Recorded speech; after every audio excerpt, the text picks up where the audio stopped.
a young driver. It was late night. Car slid off the road, hit a tree. It totaled the car, and I don't know if he realizes how close to death he was with the way the whole accident happened, but quite literally he almost lost his left foot. The tire came all the way back and through the door and into his ankle. They had to cut him out of the car, and when they lifted him out of the car, his foot was almost detached from his body, and at that point, I was already there at the scene. So that was another one where I got a phone call at midnight, and I had to take my daughter. It just so happened that Logan was staying at a friend's house, so I had to wake Irene up so that I could take her with me to go get my son, who called because he had just crashed the car. And so it was a really bad situation. And so I spent the majority of the next 4 months being his nurse at home, because he had 4 surgeries and 4 major surgeries on his leg, and spent a bunch of time in the hospital and then a bunch of time hospitalized at home. And I was his nurse, having to give him shots and everything else every day. And so it was a really tough time. And for Irene, even that, having to be woken up and taken out to a crash scene was crazy. She was 7 years old and a year without her mom, and now she knows her brother's in a crash, and I'm waking her up in the middle of the night. But it also has to do with still not living perfectly righteous life. You know, there's lots of people who have hidden things going on, and there was just, I hadn't cleaned my life entirely up.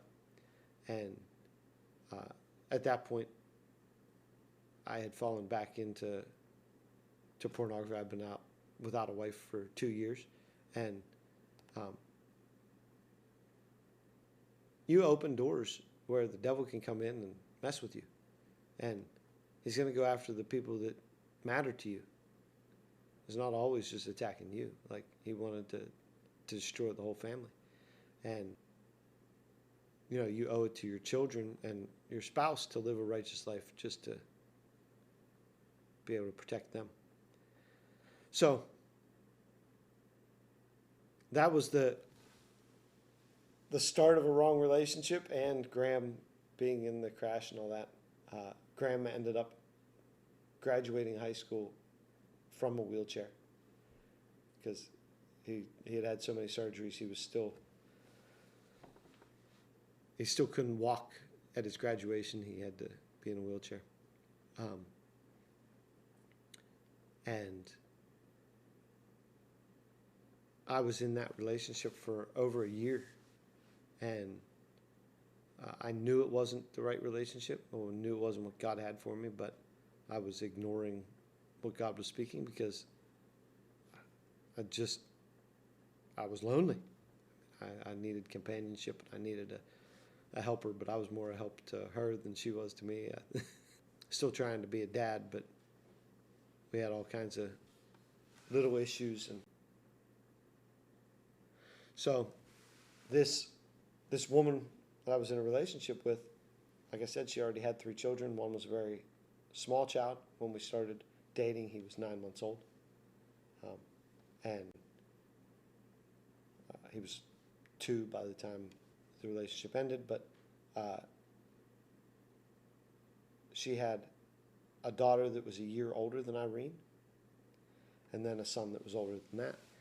And this daughter that she had never had a father in her life. She had never known her father. So here you have a girl that's over the age of 10 that's never had a father in her life. So over time while we're dating, it was Irene the devil was lying to her to believe that I liked this woman's daughter more than I liked Irene. And it's all just lies from the devil that he can come in and destroy the children and relationships and all that. But when she said, "Do you like spending time with me?" it hit me hard. And it's not a joke. As soon as Irene was out of the car, I made the phone call. And it was a very abrupt ending to the relationship. I literally said, we're done.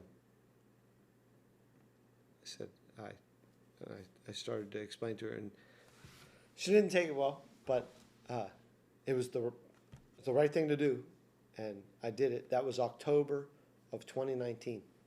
And in January of 2020, for the fast, from October of 19, that's when I really started getting my life in order.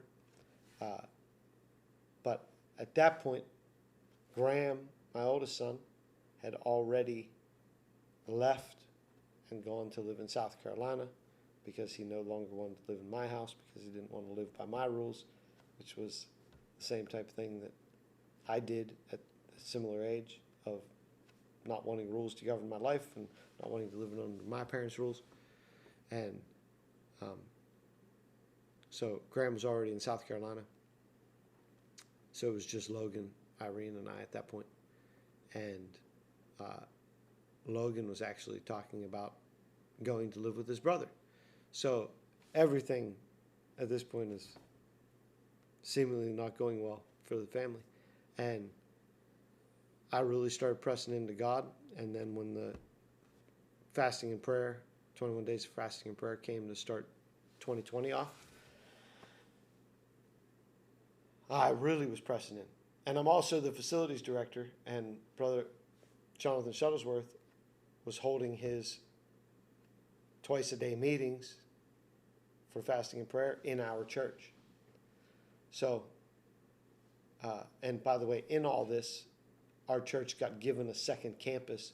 So now I'm taking care of 2 facilities, 2 campuses. I have double the work and still no spouse.